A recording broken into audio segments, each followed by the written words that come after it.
মূল্যবান জিনিস বিক্রির আগে কনসুলার অফিসার বা শিপিং মাস্টারকে অবশ্যই মৃত নাবিকের উত্তরাধিকারীদের অর্থাৎ নেক্সট অফ কিন তার সাথে যোগাযোগ করার চেষ্টা করতে হবে। আসসালামু আলাইকুম। The Bangladesh merchant shipping ordinance 1983 এর ধারাবাহিক আলোচনার নবম পর্বে আপনাদেরকে স্বাগত জানাচ্ছি। প্রিয় দর্শক, আমি Farhaduddin Ahmed B advocate, appellate division, supreme court of Bangladesh. আজকের এই আইনি আলোচনায় মার্চেন্ট শিপিং বা বাণিজ্যিক জাহাজে কাজ করা যেমন রোমাঞ্চকর তেমন এতে ঝুঁকিও কম নয়। এই বিষয়টি নিয়ে আসলে একটু ডিটেলে আলোচনা করব। যদি কোনো বাংলাদেশি নাবিক জাহাজে থাকাকালীন মৃত্যুবরণ করেন, তবে তার রেখে যাওয়া টাকা, বেতন এবং ব্যক্তিগত জিনিসের যেমন ঘড়ি, ফোন, কাপড় এগুলোর কি হবে? The Bangladesh merchant shipping ordinance 1983 এর চ্যাপ্টার 3 আজকে আমরা সহজে ব্যাখ্যা করার চেষ্টা করব।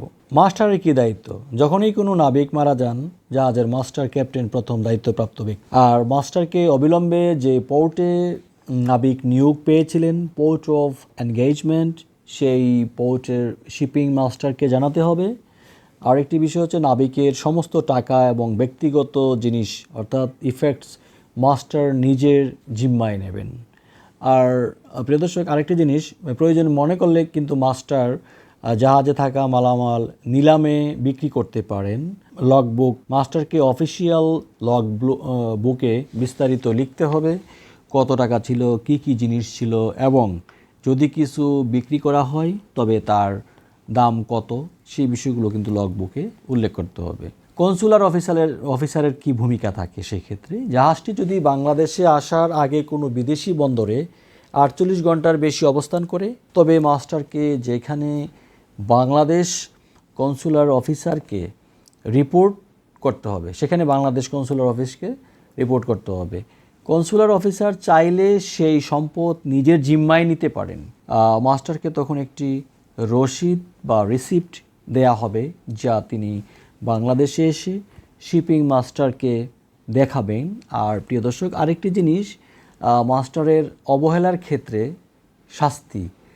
যদি কোনো মাস্টার এই নিয়ম না মানেন বা সম্পত্তি আত্মসাৎ করেন, তবে তাকে এই সম্পদের যে মূল্য আছে তার 3 গুণ জরিমানা দিতে হবে, অথবা কমপক্ষে 5,000 টাকা জরিমানা গুনতে হবে।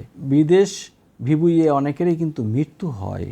তো প্রিয় দর্শক, আমরা একটু জেনে নিই, যদি কোনো নাবিক জাহাজে নয় বরং বিদেশের মাটিতে অর্থাৎ পোর্টে থাকাকালীন মারা যান, তবে সেখানকার বাংলাদেশি কনসুলার অফিসার তার সম্পদের দায়িত্ব নেবেন।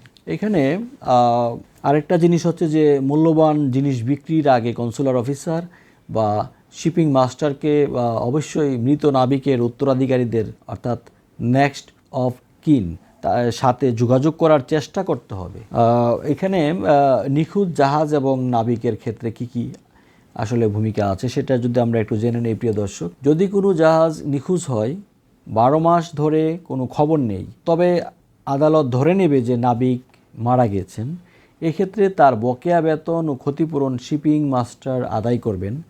আর সম্পদ বন্টন এবং দাবিদার কারা হবে, সেক্ষেত্রে শিপিং মাস্টার মৃত নাবিকের সম্পদ তার বৈধ উত্তরাধিকারীকে বুঝিয়ে দেবেন। তবে উত্তরাধিকার নিশ্চিত করতে সাকসেশন অ্যাক্ট 1925 যেটা আছে সেটা অনুযায়ী উত্তরাধিকারী সনদ বা প্রবেট বা সাকসেশন সার্টিফিকেট চাইতে পারবেন। দাবিদার যদি কেউ না থাকে তাহলে কি হবে? যদি 1 বছরের মধ্যে কেউ দাবি না করে, তবে সম্পদ বিক্রি করে সরকারি কোষাগারে জমা দেওয়া হয়। তবে 6 বছর পর্যন্ত দাবি করার সুযোগ থাকে। সরকারের অনুমতি সাপেক্ষে 6 বছর পর্যন্ত দাবি করার সুযোগ থাকে। আইনের এই ধারাগুলো নাবিক এবং তাদের পরিবারের অধিকার রক্ষার জন্য আসলে তৈরি। আশা করি আজকের আলোচনাটি আপনাদের উপকারে আসবে। এই সংক্রান্ত কোনো প্রশ্ন থাকলে আপনারা কিন্তু কমেন্ট করতে পারেন। ধন্যবাদ সবাইকে। আশা করি পরবর্তী আলোচনায় আপনাদের সাথে আবার দেখা হবে। সেই পর্যন্ত ভালো থাকুন। আসসালামু আলাইকুম।